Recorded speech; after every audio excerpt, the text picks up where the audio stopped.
a result of the drug war. Because it's in the black market, it's because it's underground, that we have the associated crimes like murder that come with the drug war.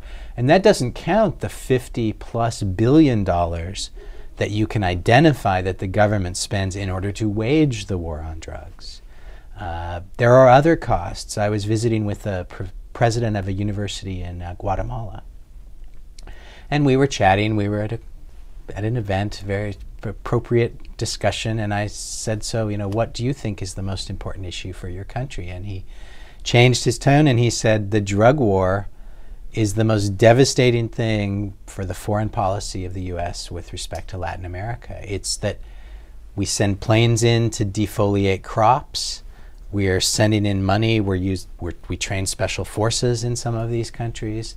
I mean, it has had a very corrupting effect on law enforcement in those countries because of the money that's at stake and their place between the United States on one hand and the United States government, and then the very lucrative drug trade that is done by their countrymen on the other.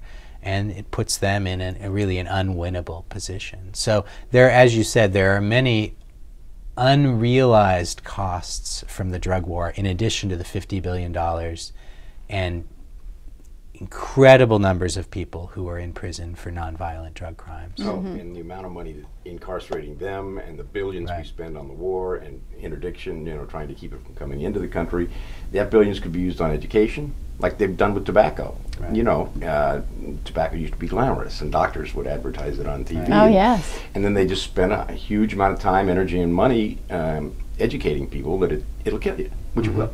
And now you find a whole generation of kids, yes, some are still smoking, but doesn't have the allure that it had. And if we could use that money, the billions we're spending, incarcerating a pot smoker, and also trying to keep it out of the country, flying over to Guatemala and spraying their plants. If we could spend that on education. And rehabilitation. Because these folks don't need to be in jail. They don't, you know, an ounce of marijuana should not land a 17-year-old in jail where they're going to get raped and die of AIDS and be exposed to all kinds of other criminal... Turn them into a criminal. Yeah, it's the, you know, University of Criminals. We don't need that in this country. We need to get them into rehabilitation. We need to help them and educate them into, if they want to use that, the proper way of using it. We do the same thing with drinking alcohol. We do the same thing with drinking caffeine, for crying out loud. Right. The devastation in the black community is really tragic.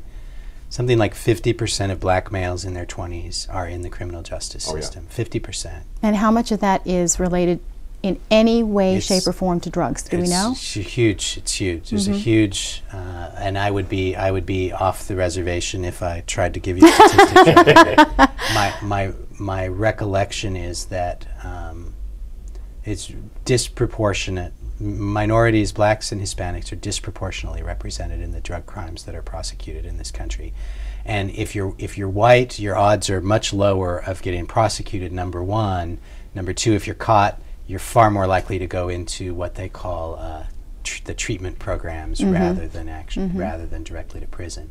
But you mentioned the University of Prison. A factoid I heard one time was that in Chicago, they graduate more felons than they do college graduates. Wow. And a young man with a felony conviction for drug possession or sales is essentially unemployable. And so you have an angry 20-year-old with that can't get a job, or at least a good one, because and turns to crime and returns to it. Yeah. Right.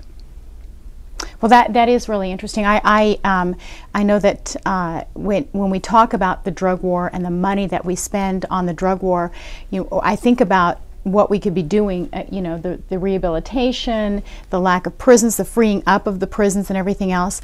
I just think about also the civil liberties of it. You know, we started this discussion at the top of the hour with you know, how do you choose that you relax with a glass of beer? I relax by taking a nice hot bath. You might relax with, you know, something else, cannabis or, you know, something else. How do we bridge that prejudice that people have the right in this country? We have the inalienable right, according to our forefathers, to be able to choose what we do in our own home. So tell us how that how your research is coming, how we can get that message across. Well, that is a constant battle, and a story that comes to mind is there is a case that the Supreme Court just took. The amicus briefs are due this fall, and it's for a church out of New Mexico that is an offshoot of a Brazilian version of Catholicism, where they use as part of their sacrament a hallucinogen called ayahuasca, which is made from the bark of this plant and the vine of this plant. And you have to drink like a gallon of this foul-tasting tea.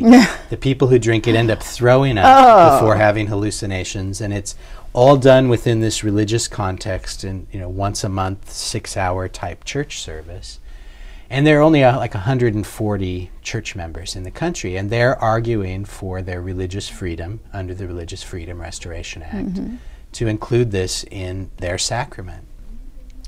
And so you ask the question, well, how do you make other people tolerate or have a view toward pluralism that would embrace the choices that other people make as long as they're not affecting me? Right. And so I've been asking many people about this case, religious people, people of faith, people of great commitments, what are their thoughts about this issue? And it's been very interesting because there is a lot of prejudice against the church and the way that they choose to comport themselves. There's a lot of suspicion that, well, they made up the church because they really wanted to drink the ayahuasca. And just this week, I was visiting with the defense coordinator on the amicus briefs, and he said that one of the amicus briefs is going to be written by a professor from Brigham Young University with support from a major law school a law firm in Salt Lake City. And I thought that was really interesting, that because you have in the Latter-day Saints, the Mormons, a church that understands what it means to hold an exceptional viewpoint or to be persecuted for what their beliefs are, they have developed an appreciation for tolerance and pluralism, that they will defend the religious practices of another religion. So very often, you have to have walked in somebody else's shoes to be more sympathetic and appreciative of their liberties. So until we have had ours offended, we're less likely to defend somebody else's. That's true. What an interesting discussion we've had today on this. And it could go on. And in fact, we are at the end of our segment now. So thank you very much for being with us, David.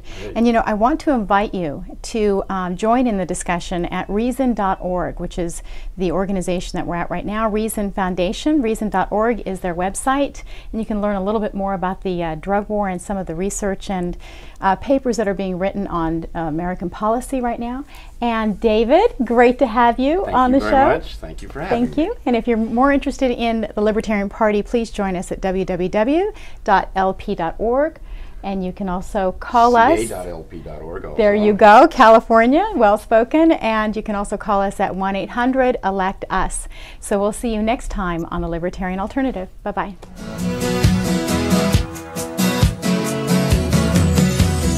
Don't give up.